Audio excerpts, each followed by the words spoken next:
So, hello there everyone and welcome, it is Niran here, and today it is time for yet another FIFA 17 experiment. We can't call it a career mode one, unless I just decide to slap it in a title anyway, because technically we're not on career mode. We're not doing one of those sort of growth career mode experiments. Today we're doing a league-based one, and I'm going to be posing the question as to what would happen if all of Europe's relegated teams played in the same league. Now, because of the way this works and because of the amount of teams you can put into a tournament, not every single league is represented.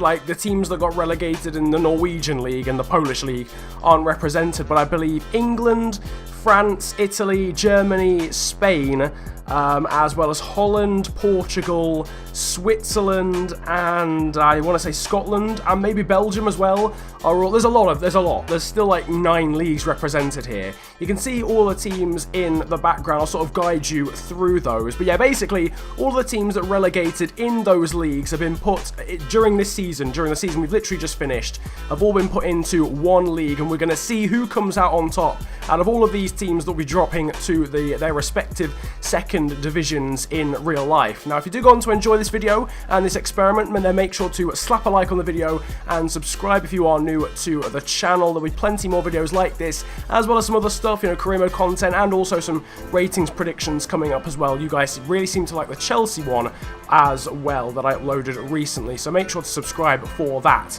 In the background though is the league, and we've got Nancy-Lorraine from France, AS Nancy-Lorraine, who I think were relegated 19th/bot, I can't remember. They were relegated from the French league though, which was quite a tight relegation battle actually. I think all 3 teams have a chance of staying up going into the final 2 games of the season. After that we've got Aruca from Portugal, Osasuna, who were relegated from La Liga, SV Darmstadt, who were relegated from the German Bundesliga, Empoli, who were relegated from Serie A, Lorient, who will be spending their season next season in the 2nd division of French football, FC Vaduz of Switzerland, Go Ahead Eagles of the Netherlands, Granada and Hull City as well. Of course, Hull got relegated at the expense of Swansea, who turned the wick up at the end of the EPL season.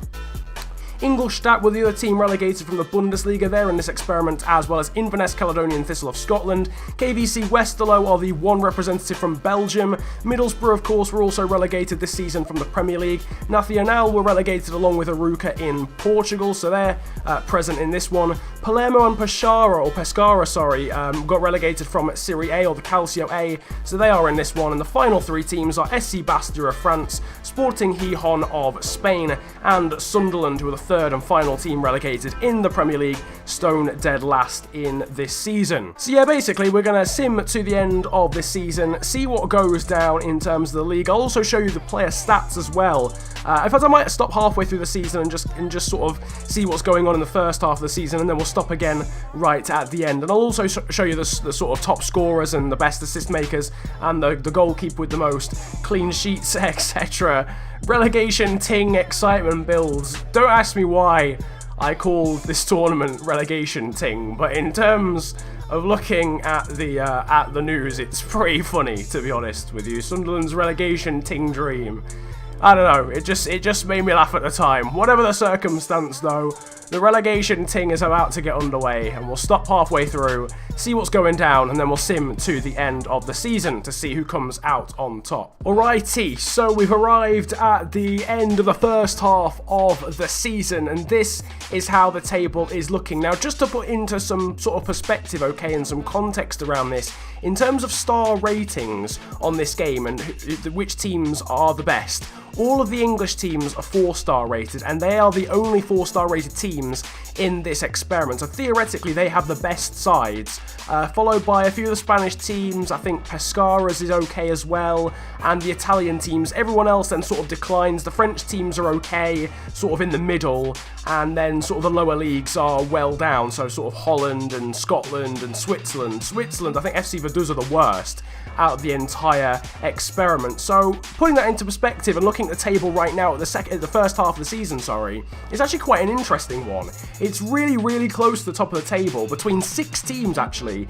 6 teams covered by 3 points, but Middlesbrough are top. That's understandable. They're one of the teams that has the best side in this experiment. But Osasuna of Spain are in second, with Darmstadt in third from Germany. It's only in P4 when you find the second of the English teams being Hull City, but they're only 3 points off the top of the table. Then it's Sporting Gijón and Ingolstadt. So a bit of a pattern there. An English team, Spanish team, then a German team, then an English team, Spanish team, and then a German team. After that comes the first of the Italian sides, that's Pescara, and they're still only 5 points away from the top of the table, or Pescara. I can never remember how to pronounce that team's name. Is it Pescara? I think it is. SC Bastia are in 8th position, with Granada in 9th and Empoli rounding out the top 10. But then it really starts getting interesting, because we've got Sunderland, which is the team that we're playing as. I don't know whether that's affected things, but they're 6 points off Empoli in 10th place. So they're not even in the top half of the table, and they're a long way away from that as well, despite being one of the best teams in the experiment. FC Vaduz, the worst team in the experiment, I do believe, are 15th. Then it's Aruca Nacional, Go Ahead Eagles, Inverness, and Palermo of Italy, right down at the bottom of the table with only 8 points, which is utterly shocking, to be quite honest with you. That's absolutely horrendous from the team in pink. But overall, if this was a normal league, we'd be seeing Middlesbrough, Osasuna, Darmstadt, and Hull at the moment in the Champions League spots, if you like, in the top 4. But there's a big battle going on for the championship, for the title here in the relegation ting. So what we're going to do is we're going to sim now to the end of the season, see how things finish up, and then we'll take a look at the player stats as well, because things at the moment are shaping up pretty nicely. So we've arrived at the end of the season. Let's see how things have shaped up.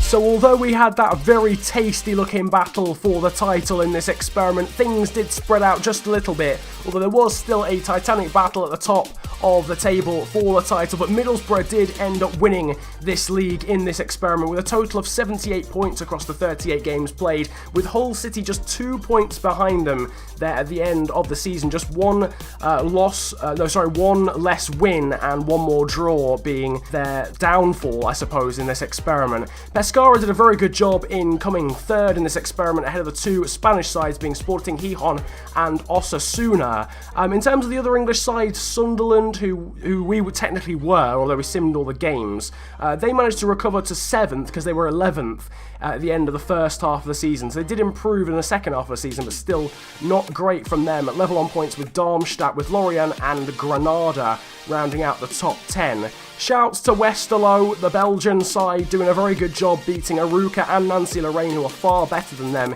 in terms of rating. They're finishing at 13th and just behind Ingolstadt. FC Vaduz, the Swiss team that's technically based in Liechtenstein, finishing 17th on 30 points. Shout out to them. They were a long way away from Nacional, but they're the worst team, I believe, in this experiment. Maybe joint with Inverness, I'm not entirely sure, but they're still very bad, and they've done a very good job, because they wouldn't have got relegated realistically if this was a real life league, despite conceding, they conceded 77 goals. Palermo did recover to at least 18th, but still they'd be relegated, with Inverness, Caledonian Thistle, and Go Ahead Eagles from Holland right at the bottom of the table. It's worth noting as well that Inverness managed only 1 win in the entire tournament, yet got 19 draws.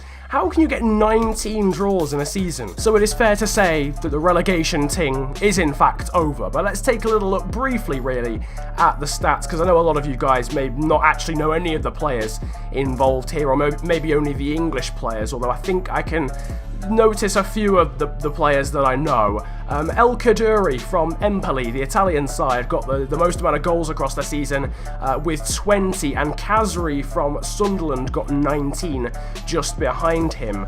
I'm going to assume that's pronounced Chop rather than Cop for Sporting Gijón, got 17 goals along with Leon from Osasuna. Sven Shiplock from Darmstadt as well, getting 17 goals. Some other notable names there: Mukanjo from Lorient getting 15 goals, Agra from Nacional getting 14, Ledbitter of Middlesbrough, Mbakani of Hull, and obviously Jermaine Defoe. It wouldn't really make much sense if he wasn't on this list. He is also there as well with 10 goals. Our favourite failed wonder kid, Fran Merida from Osasuna, is also featured on the top 25 top goal scorers list. He got 9 9 goals, the same as Fabio Barini, Wakaso of Granada, and then Sam Clucas and Gaston Ramirez. Looking at the assists, and it's Jean-Christophe Barbak that got the most amount of assists, or Bayabek or Barbak. I don't know. We'll call him Jean-Christophe. I'm pretty sure those are his first 2 names.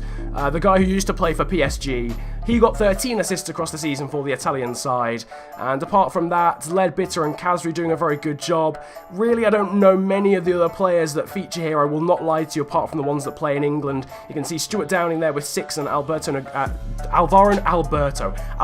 Negredo getting 5 assists as well. We'll continue going down. Adrian Ramos there from Granada, the once Ultimate Team hero, featuring as well as Gaston Ramirez, Martin Derone, and the rest of the players there. And then finally, in terms of clean sheets, it is Hull City's Scottish goalkeeper David Marshall, who got 17 in total there, ahead of Bizzari from Pescara, Hansen of Ingolstadt, and Esser of Darmstadt. We've also got Victor Valdez and Jordan Pickford getting 9 apiece. Ochoa from Granada as well getting 7. Sirigu of Osasuna, I can't imagine that's the same Sirigu. Someone might tell me that it is, but I can't imagine that's Salvatore Sirigu. Maybe it is. Brad Guzan as well getting 2. Fon Williams of Inverness getting 1, and that, to be honest, that may well be Inverness's only clean sheet across the season, given they only won 1 game in the entirety of it. Anyway, though, that is the end, I suppose, of relegation ting. The league in which all of Europe's relegated teams came together and played in what can only probably be described as a shambles of a tournament. I'll leave you here with the team of the competition in the background. It features David Marshall and Andrew Robertson from Hull City, Babin from Sporting Gijón, Fedetsky of Darmstadt, and Javier Manquillo, the final of defenders from Sunderland. Bergi as well from, I think that's probably how you pronounce that, from Gijón. El Kaduri of Empoli, Mustafa from Bastia, and Philippeto of Lorient, and then Leon and Bayabek as well from Osasuna and Pescara. If you know all of those players, shout out to you. Your football knowledge is impeccable, but I only know realistically half of those players. I might Google them, but that's what I get Googling is quite frankly none of your guys' business. So we're going to end things here. If you've enjoyed this experiment, then make sure to slap a like on it. Subscribe if you are new to the channel as well, and comment about enjoying the video if you enjoyed it that much. You can suggest experiments for me to do in the future as well, so drop those in the comment section, and the one that gets the most attention or likes will be certainly something that I consider, and I'll look at all of the suggestions down there as well. But the league in which all of Europe's relegated teams has come to a close. Middlesbrough came out on top, and is it Pedro Leon? His second name's Leon anyway, but the Osasuna guy got player of the competition, so shouts to him. Very well done to the English sides, apart from Sunderland sort of representing realistically, and some of the Spanish and German teams doing pretty well as well. And nevertheless, you can also follow me on Twitter as well. My handle will be on the screen. It is @theofficialfng, and links to it are in fact in the description below, as well as links to various other things that you can check out on the internet. But I'm going to stop rambling for now. It has been a pleasure ranting at you guys today. Have a great day, enjoy yourselves, and goodbye. Come to the vape looking like gold medalist with Kurt Angle boots on. And I don't wear the boot on, but they got normal shoes on. Get a like yo with the shoe from. Get them to the yo Uncle Jar. I ain't got a flex on no one. I'm the original Don. Come to the vape looking like gold medalist with Kurt Angle boots on.